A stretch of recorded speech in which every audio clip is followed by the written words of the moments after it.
सहायता कमरेहरू केन्द्रीय सल्लाहकार परिषद लगायत केन्द्रीय निकायका अग्रज कमरेडहरू र यहाँ उपस्थित हुनुभएका तपाईँ सम्पूर्ण प्रिय कमरेडहरूमा सबभन्दा पहिले त म तपाईहरु सबैलाई आपको तर्फबाट पार्टी केन्द्रीय कमिटी नेकपा एमालेको तर्फबाट हार्दिक स्वागत गर्न चाहन्छु। क्रान्तिकारी अभिवादन लाल सलाम अर्पण गर्न चाहन्छु।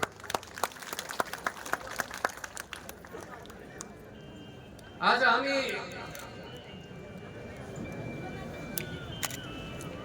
भदौ 23 र 24 गतेको राष्ट्रलाई नै अत्यन्त गम्भीर आघात पुर्याउने घटना पछाडि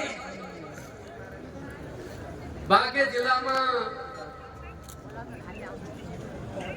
एक प्रकारले मुलुकको लोकतान्त्रिक प्रणालीमाथि नै चुनौती दिने हिसाबले भएको आगजनी तोडफोडका क्रममा क्षतिग्रस्त भएको हाम्रो पार्टी कार्यालय पुनर्निर्माण गरी अब बाँके जिल्लाको पार्टी पुरानै अवस्थामा फर्किएको छ भन्ने कुराको सन्देश दिनका लागि आयोजना गरिएको यो कार्यक्रममा म बाँकेका कमरेडहरूलाई एक प्रकारले खरानीको थुप्रोबाट पार्टीलाई पुनः उठाउनका लागि तपाईले खेल्नु भएको भूमिकाका लागि हृदयदेखि नै अभिनन्दन गर्न चाहन्छु, अभिवादन व्यक्त गर्न चाहन्छु। र तपाईले जुन हिसाबले छोटो समयमा कार्यालयको पुनर्निर्माणका माध्यमबाट एक प्रकारको सन्देश दिनुभएको छ, एउटा गम्भीर षड्यन्त्रद्वारा हामी र हाम्रो पार्टी सरकारबाट बाहिरिएको छ, केन्द्रीय सरकारबाट। तर हाम्रो पार्टी जनताको हृदयमा बाहिरिएको छैन। जनताको हृदयमा यो पार्टी अझ गहिरो गरी स्थापित भएको छ भन्ने कुराको सन्देश दिने कुरामा बाँकेका कमरेडहरू सफल हुनुभएको छ। र म बाँकेका जनताहरूलाई तपाईहरुको सद्भावका लागि पार्टीका तर्फबाट हृदयदेखि नै धन्यवाद भन्न चाहन्छु। वास्तवमा आज हाम्रो पार्टी र पार्टीको नेतृत्वका विरुद्ध जुन प्रकारको चौतर्फी घेराबन्दी र आक्रमण भइराखेको छ, यो आक्रमण र घेराबन्दी हामीले कुनै नराम्रो काम गरेका कारणले होइन। वास्तवमा भन्नु छ भने यो देशका शत्रुका बारेमा हरेक कुराको सम्झना गर्नुहोस्। देशमा नयाँ काम कसैले गरेको छ भने, जनता र राष्ट्रका पक्षमा कुनै नयाँ कामहरू भएका छन् भने त्यो कामसँग कुन पार्टी जोडिएको छ भन्ने कुरा खोजी गर्नुभयो भने ती प्राय सबै कामहरूमा नेकपा एमाले पार्टी जोडिएको हामी पाउने गर्दछौँ। र म तपाईलाई सुनाउन चाहन्छु, म धेरै परको कुरा गर्दिनँ। 74 सालभन्दा पहिले नेपालगञ्ज नगर वरिपरिका बस्तीहरूका सडकहरूको अवस्था कस्तो थियो? यही नेपालगञ्जको नगरको भित्री सडकहरूको अवस्था कस्तो थियो? 74 सालभन्दा पहिले तपाईहरु सम्झना गर्नुहोस् त। त्यति अस्तव्यस्त अवस्थामा रहेको नेपालगञ्ज सहरलाई आज व्यवस्थित सहरका रूपमा बदल्ने कुरामा, बजार र ग्रामीण क्षेत्रसँग पक्कै सडकका माध्यमबाट जोड्ने कुरामा कसको समयमा ती कामहरू भए भन्ने कुराको खोजी गर्नुभयो भने नेकपा एमालेको नेतृत्वमा ती कामहरू भए, नेकपा एमालेको नेतृत्वको सरकारका पालामा ती कामहरू भए भन्ने कुराको सच्चाइलाई तपाईँ हामी सबैले बुझ्न सक्छौँ, मनन गर्न सक्छौँ भन्ने कुरा म तपाईहरुका बीचमा राख्न चाहन्छु। आज एक प्रकारले भन्नु छ भने नेपालगञ्ज पश्चिम नेपालका एउटा महत्त्वपूर्ण व्यापारिक केन्द्रका रूपमा जुन हिसाबले विकास भइरहेको छ त्यो विकासका सन्दर्भको पूर्वाधार तयार गर्ने कुरामा नेकपा एमालेको नेतृत्वको सरकारले खेलेको भूमिका बाँकीका जनताले बिर्सिनु भएको छ भन्ने म ठान्दिनँ। नरेन्द्रपुर डुडुवा जस्ता पालिकाहरू एक प्रकारले भन्नुहुन्छ भने कस्तो अवस्थामा थिए भनेर भन्दाखेरि नरेन्द्रपुरको कुराकानी गर्दा त नेपाली रुपियाँ पैसा पनि नचल्ने अवस्थाको नरेन्द्रपुर आज कुन अवस्थामा बदलिएको छ तपाईहरु सबैले अनुभूति गर्नुहुन्छ। राप्ती सोनारी क्षेत्रका राप्ती पारीका बासिन्दाहरूले कति शास्त्री बेहोर्नु पर्दो थियो पहिले। हुलाकी राजमार्गको निर्माणका कारणले गर्दाखेरि आज राप्ती सोनारीका बासिन्दाहरू सहज ढङ्गले यातायात प्रयोग गर्न सक्ने अवस्थामा पुग्नु भएको छ। त्यो कुन समयमा भयो भनेर भन्दाखेरि नेकपा एमालेको नेतृत्वको सरकार रहेका समयमा हुलाकी सडक निर्माणमा जब हामीले प्राथमिकता दियौं आज त्यसले बाँके जिल्लाको रूपरङ्ग बदलिएको छ। बाँकेबाट बर्दिया सदरमुकाम जाने बाटोको हालत कस्तो थियो 74 सालभन्दा पहिले सम्झना गर्नुहोस् त। यो परिवर्तन के नेपालका राजनीतिक दलहरूले ल्याएको परिवर्तन होइन। म तपाईहरुलाई सुनाउन चाहन्छु राप्ती नदी बाँकेवासीहरूका लागि एक प्रकारले भन्ने हो भने वर्षाको घर मात्रै बनेको थियो। त्यो राप्ती नदीलाई सिंचाई परियोजनाका माध्यमबाट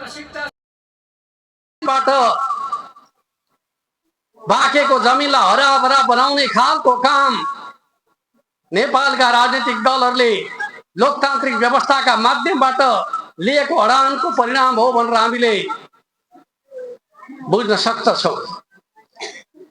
त्यति मात्रै होइन,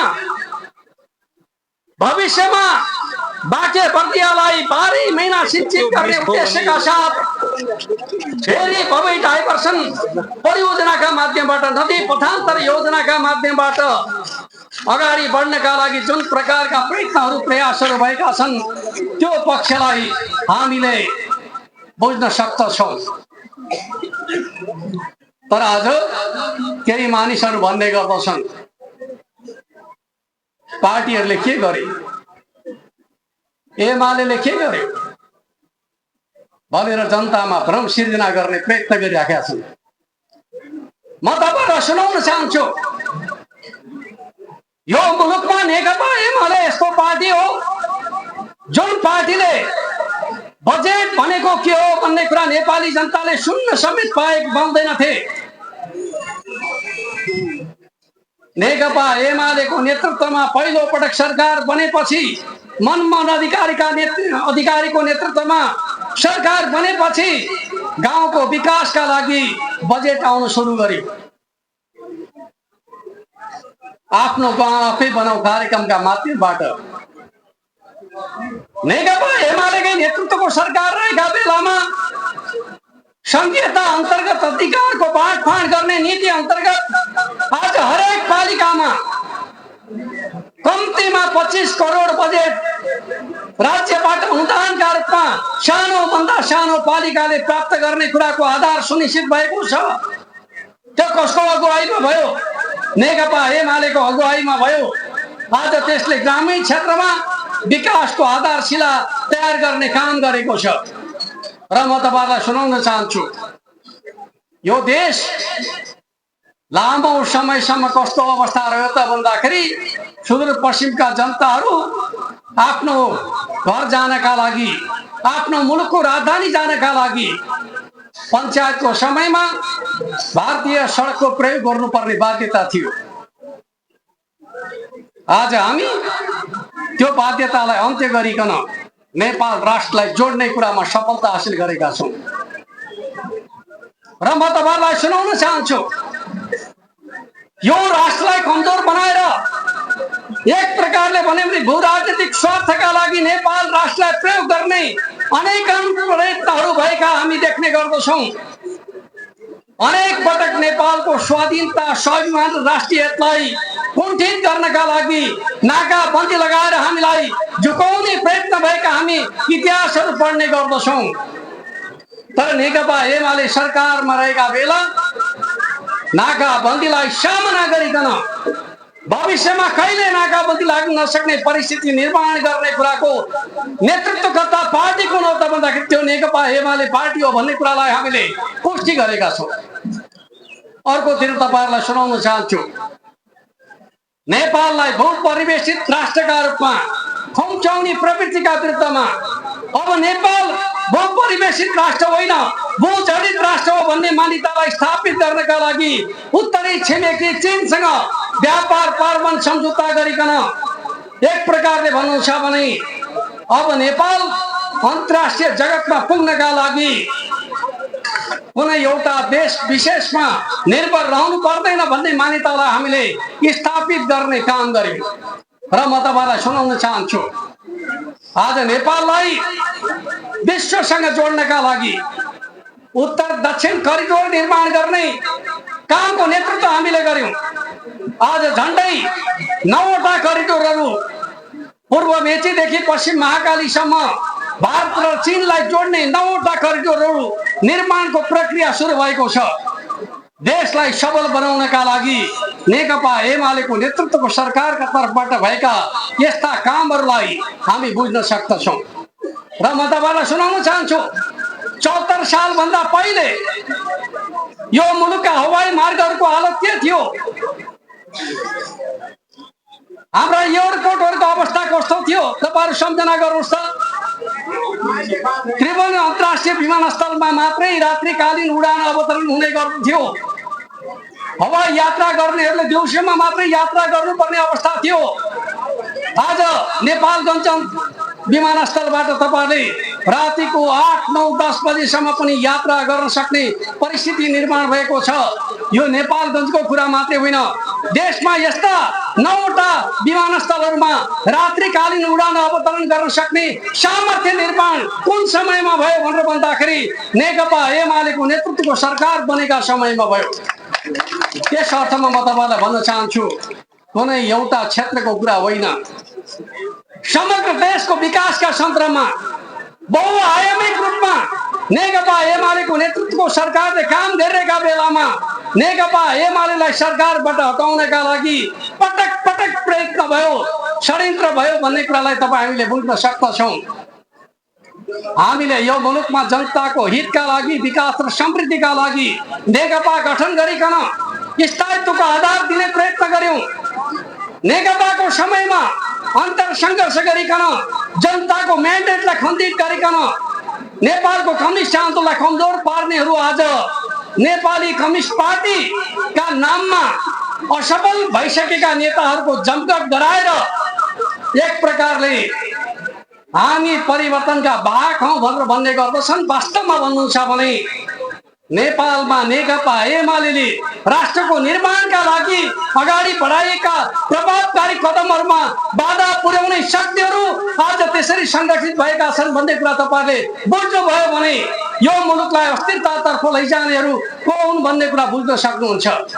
र म तपाईलाई भन्न चाहन्छु, कतिपयले भन्ने गर्नुहुन्छ 23 र 24 गतिको घटनाका सन्दर्भका बारेमा नेकपा एमालेकै नेतृत्वको सरकार थियो, किन थाहा पाउन सकेन त्यो असन्तुष्टिलाई भन्ने खालको कुरा गर्ने गर्नुहुन्छ। यो सामान्य जनताको असन्तोष भएको भए थाहा पाउन सकिन्छ, तर राष्ट्रका विरुद्धको षड्यन्त्र, लोकतन्त्रका विरुद्धको षड्यन्त्र, स्वाभाविक रूपमा षड्यन्त्र कहिले पनि घोषणा गरेर हुने गर्दैन। वास्तवमा ती षड्यन्त्रकारीहरू, राष्ट्र विरोधी तत्त्वहरू, लोकतन्त्र विरोधी तत्त्वहरू, नेकपा एमाले विरोधी तत्त्वहरू एकैचोटि षड्यन्त्रपूर्ण ढङ्गले हाम्रा जेनजी नामका युवाहरूको भावनामा खेलेर राष्ट्रलाई तर्स पार्ने षड्यन्त्र गरे। म तपाईलाई भन्न चाहन्छु, 23 गतेका दिन जेनजीका नाममा हाम्रा नवयुवाहरूले के माग राखेका थिए? जम्मा जम्मी 2टा माग थियो। एउटा भ्रष्टाचार अन्त्य हुनुपर्दछ। दोस्रो, बन्द गरिएको सोशल मिडिया सामाजिक सञ्जाल निर्बाध रूपमा सञ्चालन गर्नुपर्दछ। र उनीहरूले भनेका थिए हाम्रो आन्दोलन पूर्णतः शान्तिपूर्ण हुनेछ र हाम्रो आन्दोलनले निषेधित क्षेत्र तोड्ने काम गर्ने छैन, यही घोषणा गरे होइन। तर 23 गतेका दिन जब उनीहरू बानेश्वर पुग्न थाले, त्यसपछि अचानक षड्यन्त्रकारीहरू जुलुसमा मिसे। हाम्रा स्कुले विद्यार्थीहरूलाई मानव ढाल बनाएर एक प्रकारले भन्ने हो भने संसद भवन कब्जा गर्ने योजनाका साथ जब उनीहरू अगाडि बढे, त्यसका कारणले गर्दाखेरि राष्ट्रको जीवनमा एउटा दुःखद घटना, असाधारण क्षति राष्ट्रले बेहोर्नु पर्यो। त्यो घटनाका बारेमा सबभन्दा ज्यादा चिन्तित को थियो? नेकपा एमालेको अध्यक्ष तत्कालीन प्रधानमन्त्री केपी शर्मा ओलीले त्यो घटना घटिसकेपछि तत्काल मन्त्री परिषदको बैठक डाकेर किन यस प्रकारको ठूलो क्षति हुने घटना घट्यो, सामान्य प्रदर्शनलाई पनि राज्यको सुरक्षा निकायले किन नियन्त्रण गर्न सकेन, के कारणले यस्तो भयो भन्ने कुराको एक प्रकारले जिज्ञासा राखेर मन्त्री परिषदको बैठकका माध्यमबाट त्यो घटनाको स्वतन्त्र निष्पक्ष छानबिन हुनुपर्दछ भन्ने निर्णय गराएको कुरालाई हामीले बिर्सन सक्दैनौँ। त्यति मात्रै होइन, उहाँले त्यसै दिन सुरक्षा अङ्गका प्रमुखहरूलाई बोलाएर के कारणले त्यस्तो क्षति भयो, तपाईहरुले जिम्मेवारी बोधका साथ त्यसको बारेमा अध्ययन गर्नुपर्दछ, अनुसन्धान गर्नुपर्दछ, षड्यन्त्र कहाँबाट भयो खोजी गर्नुपर्दछ भनेर निर्देशन दिने काम कसले गरे त भन्दाखेरि प्रधानमन्त्रीले गर्नुभयो। तर दोस्रो दिन 24 गतेका दिन बिहानैदेखि राष्ट्रलाई तसनस बनाउनका लागि जे जस्ता कामहरू भए त्यसबाट हामी बुझ्न सक्दछौँ यो कुनै हाम्रा अबोध युवाहरूको आन्दोलनको परिणाम होइन। अहिले कतिपयलाई लागिरहेको छ जेनजीको आन्दोलनका कारणले मुलुकमा यस्तो भयो, हामीलाई विश्वास छैन हाम्रा नवयुवाहरू हाम्रो सम्पदालाई क्षति पुर्याउने कामको नेतृत्व गर्न सक्छन् भन्ने कुरा हामी विश्वास गर्दैनौँ। शान्तिपूर्ण आन्दोलनलाई हिंसामा बदल्ने काम हाम्रा नवयुवाहरूले गरे भन्ने कुरामा हामी किमर्थ विश्वास गर्दैनौँ। हामी भन्न चाहन्छौँ हाम्रा नवयुवाहरूको आवरणमा जसले राष्ट्रलाई विध्वंस गर्नका लागि काम गरेका छन् तिनीहरूको एक एक पहिचान हुनुपर्दछ र तिनीहरूलाई दण्डित गरिनु पर्दछ भन्ने हाम्रो पार्टीको मान्यता रहेको कुरामा तपाईहरुका बीचमा राख्न चाहन्छु। तर अहिलेको सरकार त्यही विध्वंसबाट सिर्जना भएको सरकार, विध्वंसको जगमा बनेको सरकार, त्यसले विध्वंसका अपराधीहरूलाई दण्डित गर्ने होइन संरक्षण गर्ने काम गरिरहेको छ भन्ने कुराको गम्भीर आरोप हामी लगाइरहेका छौँ। र म तपाईहरुलाई सुनाउन चाहन्छु 24 गतेको घटनामा सबभन्दा ज्यादा विध्वंसको शिकार को भयो भनेर भन्दाखेरि हाम्रो देशको सुरक्षा अङ्गका रूपमा रहेको नेपाल प्रहरी सबभन्दा ज्यादा आक्रमणको शिकार बन्यो। नेपाल प्रहरीमाथि यस प्रकारको ज्यादती गर्यो कि भविष्यमा शान्ति सुरक्षाको अवस्था नाजुक बनाउनका लागि नै नेपाल प्रहरीमाथि आक्रमण गर्यो। देशैव्यापी रूपमा सबभन्दा धेरै क्षति कसैको भएको छ भने नेपाल प्रहरीमाथि भएको छ। आक्रोश त काठमाडौँमा घटना घटेको थियो, काठमाडौँको आक्रोशलाई बुझ्न सकिएला, नेपालगञ्जमा गरिने तोडफोडको आक्रोश काठमाडौँको परिणाम हो भनेर मान्न सकिँदैन। म तपाईहरुलाई भन्न चाहन्छु प्रहरीले दमन गर्यो भन्ने अर्थमा प्रहरी माथिको आक्रोश बुझ्न सकिएला, तर सर्वोच्च अदालत र अदालतहरुमाथिको प्रहारको पुष्टि कसरी गर्न सकिन्छ? 23 गतेको आन्दोलनमा सर्वोच्च अदालतले दमनमा के भूमिका खेलेर सर्वोच्च अदालतमाथि त्यस प्रकारको प्रहार गरियो भन्ने कुरालाई हामीले बुझ्न सक्नु पर्दछ। त्यति मात्रै होइन, नेपाल राष्ट्रको गौरव र अस्मितासँग जोडिएका महत्त्वपूर्ण संरचनाहरू सिंहदरबार जस्तो केन्द्रीय प्रशासनमाथि किन हमला गर्यो? शीतल निवास जस्तो हाम्रो गौरवमाथि किन हमला गर्यो? किन त्यसलाई आगजनी गर्यो? क्षति पुर्याउने काम गर्यो? त्यति मात्रै होइन, लोकतन्त्रको आधार स्तम्भका रूपमा रहेका, 3 तहको सरकारका रूपमा रहेका प्रादेशिक संरचनाहरू, स्थानीय निकायहरूमाथि किन प्रहार भयो, किन हमला भयो भन्ने कुरालाई हामीले गहिरो गरी विश्लेषण गर्न सक्नु पर्दछ। र म तपाईलाई सुनाउन चाहन्छु। काठमाडौँ उपत्यकाका स्थानीय तहका कार्यालयहरू प्राय सबै जले। वडा कार्यालय पनि सुरक्षित भएनन्। तर काठमाडौँ महानगरपालिकाको कार्यालय केही पनि भयो। को संलग्न छ भन्ने कुरा बुझ्नका लागि सबभन्दा सजिलो तरिका यही होला जस्तो लाग्दछ।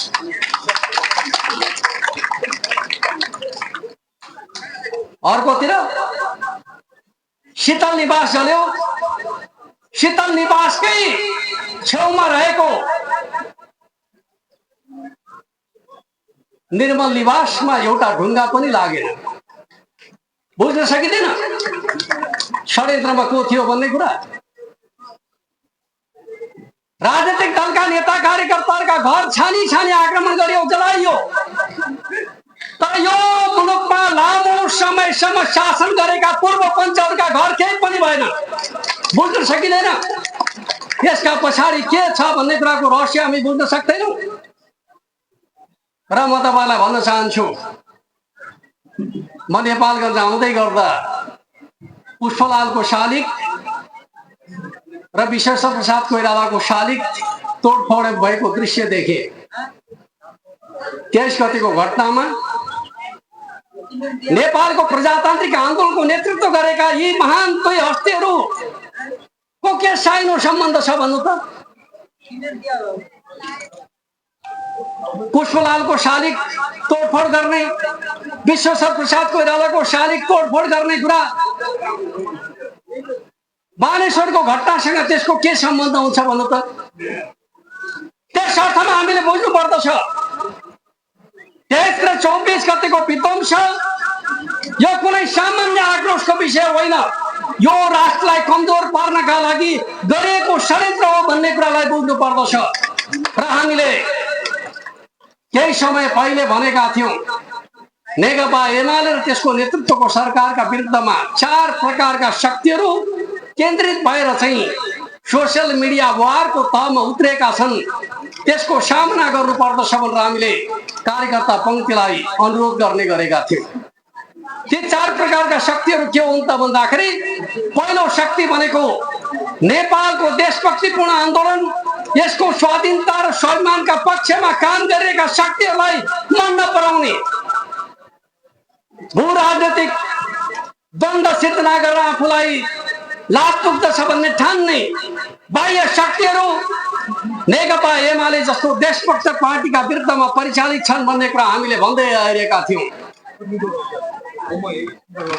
23 र 24 गतेको घटनामा नेपाली समाजलाई भड्काउनका लागि उनीहरूको राम्रै प्रयोग भएको अनुभूति हुन्छ।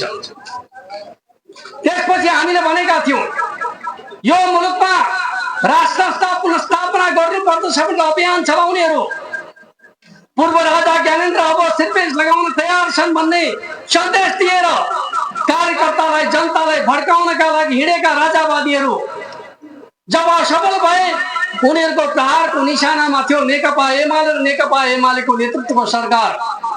हामीले पहिले नै भनेका थियौं। अर्कोतर्फ 32 नम्बर म्याजिक नम्बर 5 वर्ष शासन गर्ला जस्तो छ भनेर भन्दै हिँड्ने माओवादीहरू यो विध्वंसका पछाडि कुनै न कुनै हिसाबले सहयोगी भूमिकामा रहेको कुरा तथ्यले प्रमाणित गरिरहेको कुरा म तपाईहरुका बीचमा राख्न चाहन्छु। र चौथो शक्ति कथित स्वतन्त्र पार्टीका नाममा, स्वतन्त्र व्यक्तिका नाममा लोकप्रियतावाद, अराजकतावादका हिमायतीहरू नेकपा एमाले र त्यसको नेतृत्वको सरकारका विरुद्धमा परिचालित भइरहेको कुरा हामीले बुझ्ने गर्दछौं। कोभिडका समयमा नेपाल सरकारको प्रधानमन्त्रीले जनतालाई मनोबल बढाउनका लागि बेसार पानी पियो भने भाइरससँग जुत्न सजिलो हुन्छ भनेर बेसार पानीको कुरा गर्दा बेसारे जुलुस निकाल्नेहरू अहिले पनि हाम्रो गाउँघरमा रुगा मर्की लाग्यो भने बेसार पानी पिउने चलन छ। त्यही कुरा प्रधानमन्त्रीले भन्दाखेरि बेसार जुलुस निकाल्नेहरू लोकप्रियतावाद र अराजकतावादका हिमायतीहरू तिनीहरू नै आजका नेपाली समाजलाई विध्वंस गर्ने कुराका कारक हुन् भन्ने कुरालाई हामीले बुझ्नु पर्दछ।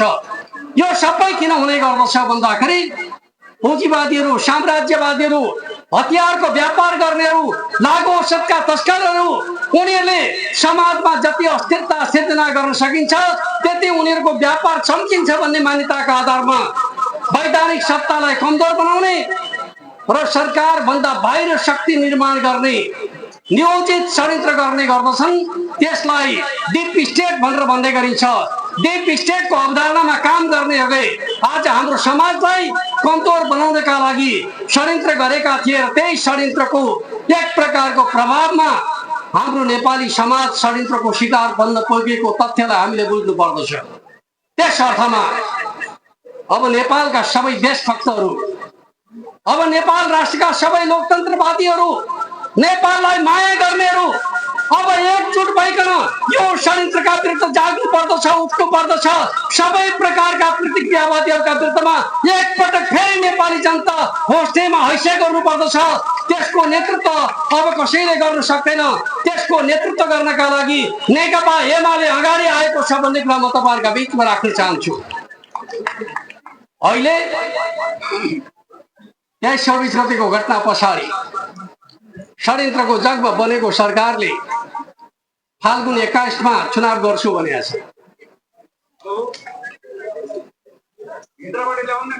र म तपाईहरुलाई सुनाउन चाहन्छु के यो सरकार चुनाव गर्ने बाटोतर्फ हिँडेको छ।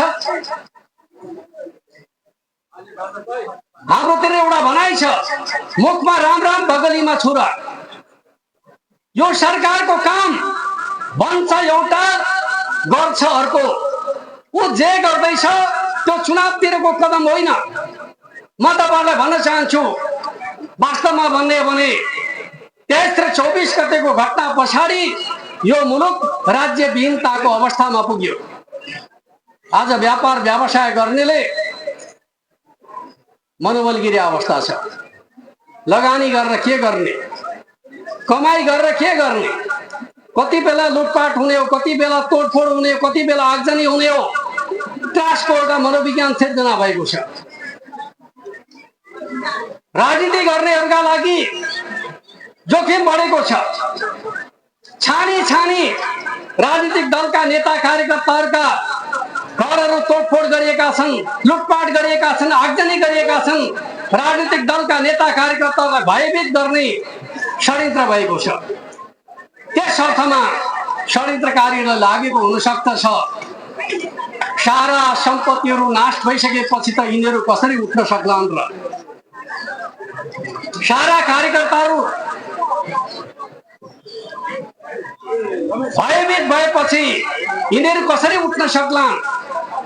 पार्टी कार्यालय ध्वस्त भएपछि अब पार्टीहरू कसरी अगाडि बढ्न सक्लान्। यस्तै ठानेर उनीहरूले षड्यन्त्र गरेका हुन सक्दछन्। तर म तपाईहरुलाई बताउन चाहन्छु, हामी त यो देशमा जनता र राष्ट्रका लागि घर परिवार त्यागेर राजनीतिमा होमिएका योद्धाहरू हौं। यो पार्टी कठिन भूमिगत आन्दोलनका माध्यमबाट मुलुकलाई परिवर्तन गर्नका लागि जन्मिएको पार्टी हो। त्यस अर्थमा यो पार्टी कठिनाईबाट भाग्ने होइन, कठिनाईको सामना गर्दै अगाडि आएको पार्टी हो भन्ने कुरालाई हामीले बुझ्नु पर्दछ। त्यस अर्थमा अहिले हामीले महसुस गरिरहेका छौं, हाम्रो पार्टीका पुराना कार्यकर्ताहरू जो विगतमा पार्टीले बोलाएका कार्यक्रमहरूमा कमै मात्रै आउने गर्नुहुन्थ्यो, तर अहिले सबभन्दा ज्यादा सक्रियताका साथ सबभन्दा समयमै पार्टीका निष्ठावान पुराना कार्यकर्ताहरू पार्टीको अभियानमा जोडिन थाल्नु भएको छ र सन्देश दिन थाल्नु भएको छ। पार्टीले खुट्टा कमाउनु हुँदैन, हामी पार्टीका साथमा छौं भन्ने आत्मविश्वासका साथ उहाँहरू आइरहनु भएको छ। यसले गर्दाखेरि नेकपा एमाले आयोजना गरेका हरेक कार्यक्रमहरू आज ऐतिहासिक बनिरहेका छन् र आज षड्यन्त्रकारीहरू अत्तालिएका छन्। उनीहरूले कल्पनै गरेका थिएनन् नेकपा एमाले यति छिटै उठ्न सक्दछ भनेर। त्यस अर्थमा म तपाईँलाई भन्न चाहन्छु, हामी यो मुलुकलाई सही दिशामा अगाडि बढाउनका लागि प्रतिबद्ध छौँ। हामी मुलुकलाई फेरि लोकतन्त्रको दिशामा फर्काएर छोड्नेछौँ र मुलुकलाई अब फेरि यस प्रकारको षड्यन्त्र सफल नहुने गरी जनतालाई सङ्गठित गरिकन अझ हाम्रा नवयुवाहरूलाई यस प्रकारका षड्यन्त्रहरूमा त्यसको गोटी नबन्ने गरी उनीहरूलाई सचेत र जागरुक बनाउने कुरामा हामीले भूमिका खेल्नेछौँ भन्ने कुरा म तपाईँहरूका बिचमा राख्न चाहन्छु। र आज हाम्रो पार्टीका सबै जिल्ला कमिटीहरूले जिल्ला स्तरमा यस्तै प्रकारका कार्यक्रमहरू आयोजना गरिराख्नु भएको छ र म तपाईँलाई भन्न चाहन्छु, काठमाडौँ उपत्यकामा हामीले 6 गतेका दिन विशाल जनप्रदर्शन र सभाको आयोजना गरेका छौँ। हामी पार्टीको 11औं राष्ट्रिय महाधिवेशनको तयारीमा पनि छौँ। एकातिर हामी जनपरिचालनद्वारा प्रतिगमनलाई परास्त गर्ने अभियानमा छौँ, अर्को पार्टीको 11औं राष्ट्रिय महाधिवेशनका माध्यमबाट हामी मुलुकलाई सही बाटो प्रदान गर्नका लागि अगाडि बढिरहेका छौँ भन्ने कुरा म तपाईँहरूका बिचमा राख्न चाहन्छु। त्यस अर्थमा हामी मङ्सिर 27 गतेका दिन काठमाडौँमा नेपालकै इतिहासको सबभन्दा ठुलो जमघटका रूपमा आज कतिपयले भन्ने गर्दछन् राजनीतिक दलसँग जनताको सम्बन्ध टुटिसक्यो भनेर भ्रमपूर्ण प्रचार गर्ने प्रयत्न गरिरहेका छन्। हामी देखाउन चाहन्छौँ नेपाली जनता कसका साथमा छन् भन्ने कुरा हामी मङ्सिर 27 गतेका दिन काठमाडौँमा देखाउन चाहन्छौँ र त्यो ऐतिहासिक सभामा सहभागिताका लागि पनि म तपाईँहरूलाई आज नै आह्वान गर्न चाहन्छु। वास्तवमा हामी यो देशलाई विकास र समृद्धिको बाटोमा अगाडि बढाउनका लागि नेकपा एमाले सक्षम छ र नेकपा एमालेलाई सक्षम बनाउनु पर्दछ भन्ने मान्यताका आधारमा अगाडि बढ्नु पर्दछ भन्ने कुरा म तपाईँहरूका बिचमा राख्न चाहन्छु। हो, यो मुलुकमा नेकपा एमाले जनताको रोजाइको पहिलो पार्टी रहँदै पनि निर्णायक राष्ट्रिय शक्ति अझै बन्न सकेका छैन। त्यस अर्थमा हामीले महाधिवेशनका माध्यमबाट उद्घोष गरेका छौँ। अब हामी नेकपा एमालेलाई यो राष्ट्रको निर्णायक शक्तिमा बदल्न चाहन्छौँ।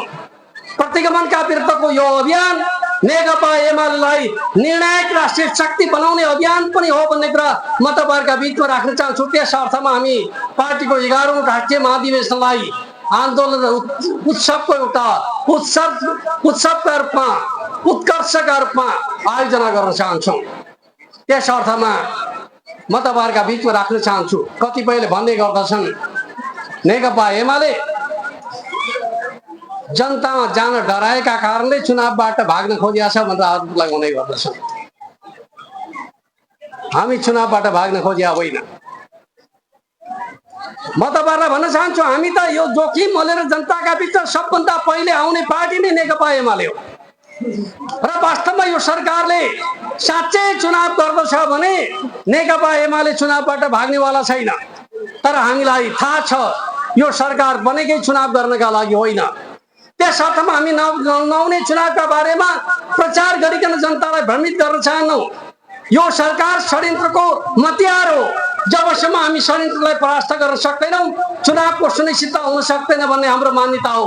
त्यस अर्थमा यो सरकार साँच्चै चुनावको वातावरण बनाउन चाहन्छ भने सबभन्दा पहिलो कुरा त 23 र 24 गतेको घटनाका षड्यन्त्रकारीहरू जसलाई उसले अनुसन्धान गरिकन बाहिर ल्याउन सक्नु पर्दछ। म तपाईँलाई भन्न चाहन्छु, जेनजी युवाहरूको शान्तिपूर्ण प्रदर्शनलाई हिंसात्मक बनाउनका लागि बुलेट मोटरसाइकल प्रयोग गरिकन हिंसा भड्काउने ती दस्ताहरू को थिए, कसले परिचालित गरेको थियो 23 गतेका दिन, जसले ती युवाहरूलाई संसद भवनभित्र पस्नका लागि बाध्य बनाए? ती षड्यन्त्रकारीहरू को थिए भन्ने कुरा खोजी गर्नुपर्दछ र उनीहरूलाई राष्ट्रद्रोह लगाउनका लागि यो सरकार तयार हुन्छ भने त्यसले चुनावको वातावरण तयार हुन्छ भन्ने कुरालाई बुझ्नु पर्दछ। त्यति मात्रै होइन, युवाहरूको रगतमा होली खेलेर 24 गतेका दिन राष्ट्रको सामर्थ्यलाई तहस-नहस गर्ने, राज्य विहीनताको स्थितिमा पुर्याउने, मुलुकलाई कमजोर बनाउने, विदेशीहरूको कठपुतलीका रूपमा आधार तयार गर्ने कुरामा को षड्यन्त्रकारीहरू संलग्न भएर यो राष्ट्रमा विध्वंस मचाउने काम गरे, प्रहरीका हतियार लुट्ने काम गरे, गोली गट्ठा लुट्ने काम गरे, जेलबाट कैदी बन्दीहरू भगाउने काम गरे। ती अपराधीहरूलाई पहिचान गर्नुपर्दछ र दण्डित गर्नुपर्दछ। त्यसले चुनावको वातावरण तयार गर्दछ भन्ने कुरा हामी राख्न चाहन्छौँ। अर्कोतर्फ साँच्चै चुनाव गर्ने हो भने प्रहरीका लुटिएका हतियारहरू, लुटेका गोली गट्ठाहरू फिर्ता गर्न सक्नु पर्दछ। भागेका कैदी बन्दीहरूलाई नियन्त्रणमा लिन सक्नु पर्दछ। प्रहरीको मनोबल उच्च बनाउन सक्नु पर्दछ। सुरक्षा निकायको सामर्थ्यलाई वृद्धि गर्न सक्नु पर्दछ। भएको वातावरणमा चुनाव हुन सक्दैन भन्ने कुरा दुनियाँले बुझेको सत्य हो। आतंकका बीचमा चुनाव गर्न खोज्ने राजा ज्ञानेन्द्रको चुनावले मान्यता पाएको थियो र 59 साल पछाडि राजा ज्ञानेन्द्रले पनि चुनावको नाटक त गरेका थिए, तर त्यो नाटकलाई जनताले खारिज गरिदिएका थिए। त्यस अर्थमा हामीले के भन्दछौँ भनेर भन्दाखेरि अहिलेको अवस्थामा लोकतन्त्रलाई सही बाटोमा फर्काउनका लागि सबभन्दा सुरक्षित बाटो भनेको प्रतिनिधि सभाको पुनर्स्थापना हो भन्ने कुरालाई बुझ्नु पर्दछ।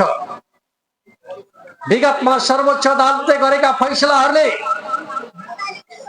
संसद नै लोकतन्त्रमा जनताको प्रतिनिधित्वको हक राख्दछ भन्ने मान्यतालाई उसले स्थापित गरेको छ। उसका नजिरहरूले प्रतिनिधि सभा विघटन हुन सक्दैन भन्ने नजिरहरू स्थापित गरेको छ। हामी विश्वास गर्दछौँ त्यो नजिरका आधारमा सर्वोच्च अदालतले प्रतिनिधि सभालाई पुनर्स्थापित गर्ने काम गर्नेछ। सर्वोच्च अदालतले गरेन भने नेपाली जनताको साथमा नेपालका राजनीतिक दलहरूले जनान्दोलनको बलमा फेरि 62-63 जस्तै प्रतिनिधि सभा पुनर्स्थापित गरिकन लोकतन्त्रलाई, संविधानलाई सही बाटोमा ल्याउने काम गर्नेछन्। त्यो दिशातर्फ अगाडि बढ्नु पर्दछ भन्ने कुरा म तपाईहरुका बीचमा राख्न चाहन्छु। र अन्त्यमा नेपालका सबै लोकतान्त्रिक दलहरूलाई म अनुरोध गर्न चाहन्छु, तपाईहरु पनि आउनुहोस्। यो नहुने चुनावका पछाडि लागेर अल्मलिनु पर्ने कारण केही छैन। लोकतन्त्रलाई सही दिशामा फर्काउनका लागि प्रतिनिधि सभाको पुनर्स्थापना नै सही बाटो हो। यो बाटोमा आउनका लागि, त्यसका लागि जनतावाद सिर्जना गर्नका लागि, मिलेर अगाडि बढ्नका लागि म पार्टीका तर्फबाट हृदयदेखि नै आह्वान गर्न चाहन्छु। र बाँके जिल्ला कमिटी जसले यो प्रतिकूल चुनौतीलाई समयमै सामना गर्ने संकल्प गर्यो, आफ्नो खण्डर बनेको पार्टी कार्यालयलाई पुनर्निर्माण गरिकन पहिले भन्दा आकर्षक बनाउने काम गर्यो। म बाँकेका सम्पूर्ण कमिटीलाई यो कार्यका लागि हृदयदेखि नै तपाईहरु सबैलाई हार्दिक धन्यवाद भन्न चाहन्छु। यो सफलताका लागि तपाईहरु सबैलाई बधाई भन्न चाहन्छु। जसले यो काममा सहयोग गर्नुभयो, आर्थिक रूपमा, भौतिक रूपमा सहयोग गर्नुभयो, सबै सहयोगी दाताहरूलाई पनि म हृदयदेखि नै बाँके जिल्ला कमिटीका तर्फबाट समेत हार्दिक धन्यवाद ज्ञापन गर्न चाहन्छु र आफ्नो भनाइलाई यही अन्त्य गर्न चाहन्छु। हस्त, धन्यवाद, अभिवादन।